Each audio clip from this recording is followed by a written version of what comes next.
Salut tout le monde, j'espère que vous allez bien. Dans cette vidéo, on va voir 10 choses à savoir avant de venir en Thaïlande.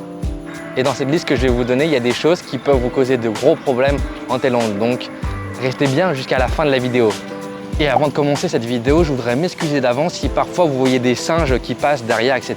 ou des bruits de singes. C'est normal, hein. Je suis en fait dans un parc dans le nord-est de la Thaïlande et il y a plein de singes ici. Et c'est le seul endroit que j'ai trouvé pour filmer en fait calmement. Première chose, c'est à propos des scooters. Donc dans la grande majorité des cas, les touristes qui viennent en Thaïlande, généralement, n'ont pas forcément de permis international. Et en Thaïlande, même si tu n'as pas de permis, ils vont te laisser louer un scooter. Par contre, il y a deux situations où ça pourrait poser problème. Donc premièrement, s'il y a un contrôle de police sur la route, là vous allez devoir payer une amende. Et l'amende, il y a 2-3 ans, c'était environ 500 bahts. Donc en soi, la somme, c'est pas énorme, mais il faut savoir qu'en Thaïlande, surtout dans les villes touristiques, il y a des contrôles de police qui visent surtout les scooters et ils vont contrôler en général les permis de conduire. Et généralement, quand tu te fais contrôler sans permis, tu peux payer l'amende sur place et après, les policiers vont te laisser repartir.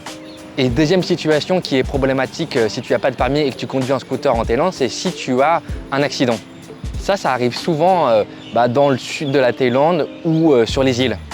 Ici, tu as la malchance de t'être cassé quelque chose durant ton accident. Là, ça va exploser ton budget et ça va vraiment ruiner tes vacances. Ça, c'est quelque chose à savoir en Thaïlande. Il faut faire extrêmement attention si tu conduis sans permis et que tu loues un scooter. Il faut être conscient des risques.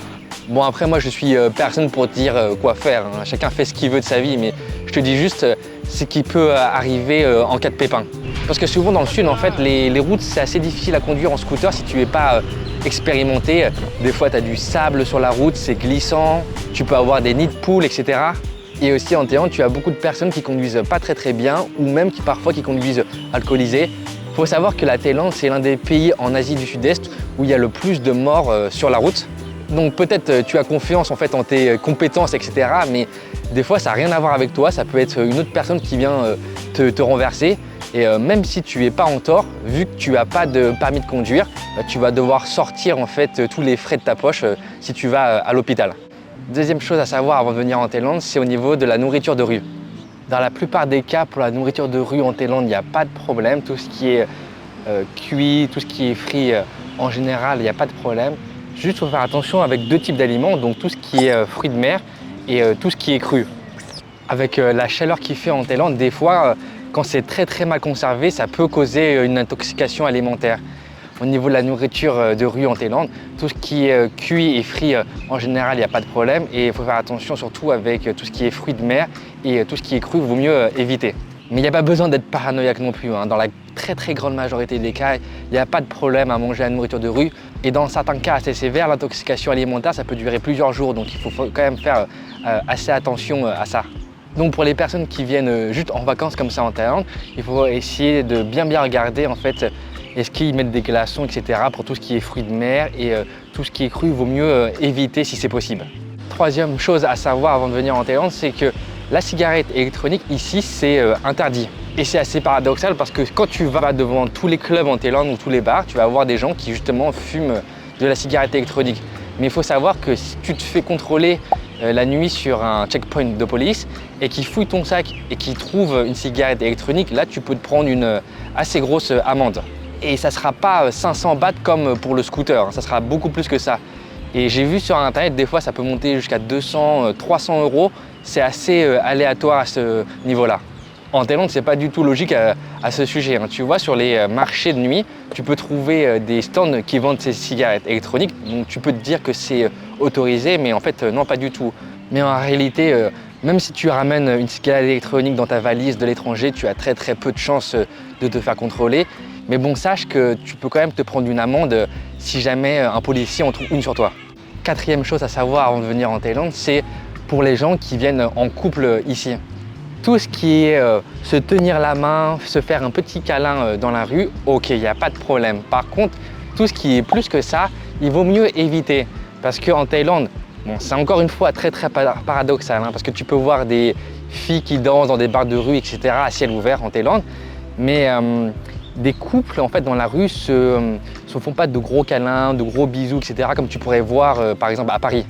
Toi, si tu es en couple en Thaïlande et que tu commences à te faire un gros câlin et à vraiment t'embrasser comme tu peux voir à Paris, mais tu le fais ici en Thaïlande, ça va rendre très mal à l'aise les Thaïs qui vont être autour de toi. Personne ne va rien te dire parce qu'ici, on accepte tout le monde comme il est, mais toi, ça va les rendre mal à l'aise. Donc, il vaut mieux éviter de faire ça dans la rue. Et ça, c'est très paradoxal parce que, comme je te l'ai dit, en Thaïlande, des fois, tu peux voir des filles qui font le trottoir, qui sont habillées de manière aguicheuse, mais il ne faut pas, comment dire, généraliser en fait la Thaïlande à ces endroits-là. Tout le monde n'est pas comme ça.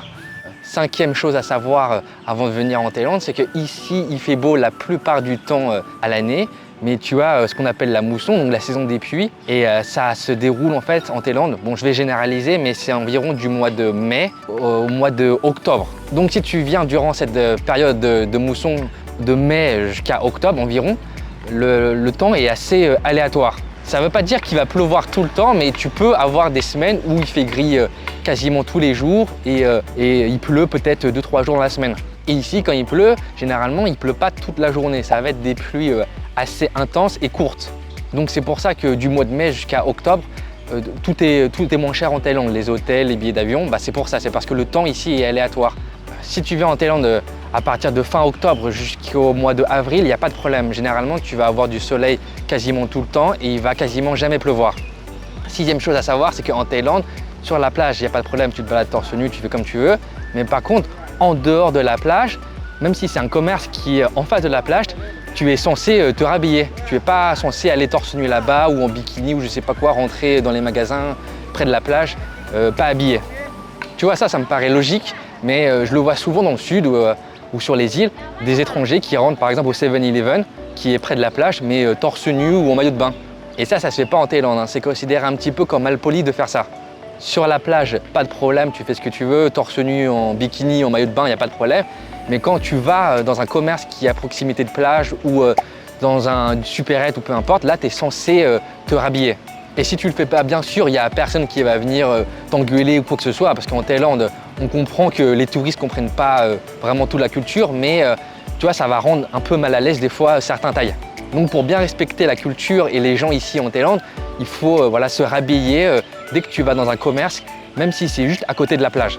Septième chose à savoir avant de venir en Thaïlande, c'est que bien que la plupart des Thaïs soient honnêtes, il y a quand même quelques arnaques à connaître ici. Tu as l'arnaque la plus répandue, c'est le compteur de taxi. Donc en Thaïlande, dès que tu montes dans un taxi, ils sont censés allumer le compteur directement. Si le chauffeur te dit qu'il est cassé et qu'après il te donne un prix comme ça arbitraire, ça c'est une arnaque.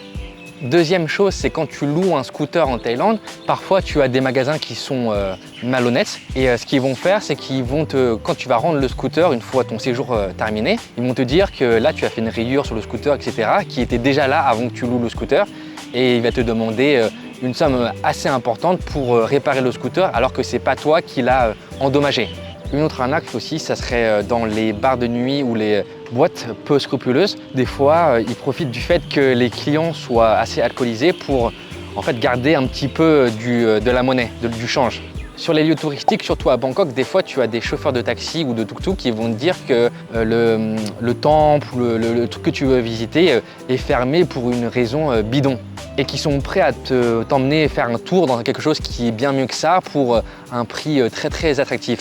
Ça, c'est aussi une arnaque très connue à Bangkok surtout. Après, tu as aussi toutes les personnes très gentilles qui viennent t'aborder dans la rue pour te proposer quelque chose, un tour généralement exceptionnel à un prix très compétitif. Et ça, c'est une arnaque en Thaïlande. Voilà les arnaques les plus répandues en Thaïlande. Bon, faut pas t'en faire, hein. La plupart du temps, dans 99,9% du temps, les Thaïs sont honnêtes et sont accueillants, bienveillants avec toi. Huitième chose à savoir avant de venir en Thaïlande, c'est que ici, sous aucune raison, tu es censé donner ton passeport en garantie. Ça, en général, je le vois dans le sud ou sur les îles. Quand tu veux louer un scooter, certains loueurs de scooters vont demander de mettre ton passeport en garantie pour la location du scooter. Et ça, tu n'as pas du tout besoin de le faire. Une photocopie, c'est suffisant.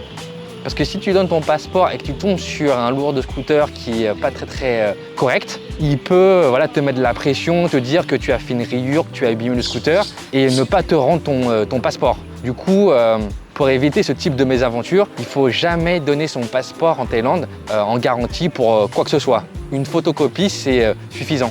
Et si tu tombes sur un loueur de scooter qui te dit que c'est obligatoire en Thaïlande, qu'il faut forcément donner son passeport en garantie pour la location d'un scooter, il vaut mieux, je te dis, passer ton chemin.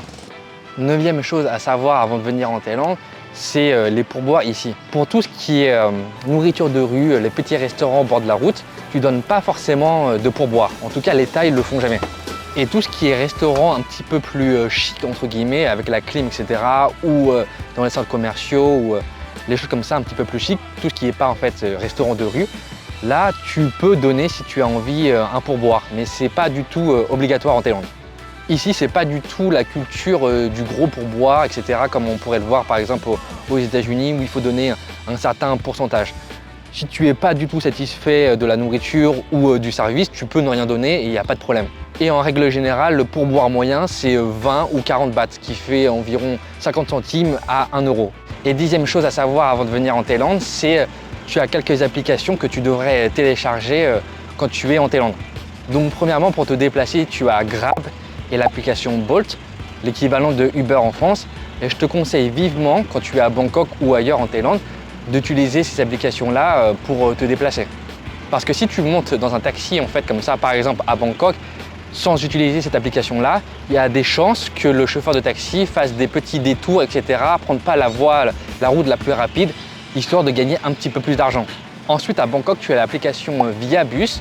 Si tu veux prendre les transports en commun, les bus en particulier, c'est très utile pour savoir en fait quelle ligne de bus prendre, où la prendre, si tu as besoin de faire un changement, etc. Cette application-là, c'est celle qu'il faut télécharger voilà, quand tu es à Bangkok, si tu veux avoir une expérience locale et prendre le bus. Ensuite, si tu as envie d'acheter quelque chose de très spécifique, mais que tu ne trouves pas ça sur les marchés en Thaïlande, tu as l'application Lazada. Donc c'est comme Amazon en France, donc une plateforme où tu peux trouver tout ce que tu veux en fait. C'est très bien fait ici, tout le monde l'utilise. Et la livraison est très rapide ici, généralement c'est 2 jours ou 3 jours. Et dernière application qui est aussi très utile, c'est Foodpanda. Si par exemple tu n'as pas envie de sortir de ton hôtel ou tu es juste expatrié ici et que tu n'as pas envie de sortir et tu as envie de commander à manger, bah Foodpanda c'est très bien ici, c'est comme Uber Eats en France. Voilà, ce sera tout pour cette vidéo. Si tu as quelque chose à dire, n'hésite pas à commenter juste en dessous de la vidéo ou sinon à m'envoyer un message sur mon Instagram à Objectif Pad Thai.